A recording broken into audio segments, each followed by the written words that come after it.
कौशल्या जी ने भरत जी को अपनी गोद में बैठा लिया और अपने आंचल से उनके आंसू पोंछने लगी। उन्हें भरत जी की चिंता हो आई।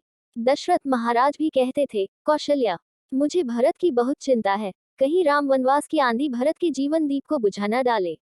राम और भरत मेरी दो आंखें हैं, भरत मेरा बड़ा अच्छा बेटा है, उन दोनों में कोई अंतर नहीं है। और सत्य भी है, संत और भगवान में मात्र निराकार और साकार का ही अंतर है। अज्ञान के वशीभूत होकर, अभिमान के आवेश में आकर कोई कुछ भी कहता फिरे, उनके मिथ्या प्रलाप से सत्य बदल नहीं जाता कि भगवान ही सुपात्र मुमुक्षु को अपने में मिला लेने के लिए साकार होकर संत बनकर आते हैं।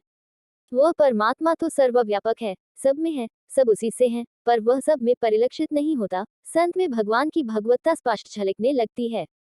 तभी तो जिसने संत को पहचान लिया, उसे भगवान को पहचानने में देरी नहीं लगी। जो सही संत की दौड़ में पड़ गया, वह परमात्मा रूपी मंजिल को पा ही गया।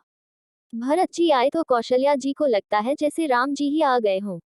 भरत जी कहते हैं, माँ, कैकेयी जगत में जन्मी ही क्यों, और जन्मी तो बांझ क्यों न हो गई।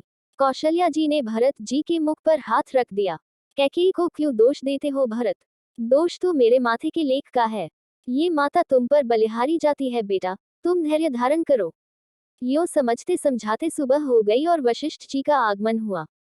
यद्यपि गुरु जी भी बिलखने लगे, पर उन्होंने भरत जी के माध्यम से हम सब के लिए बहुत सुंदर सत्य सामने रखा।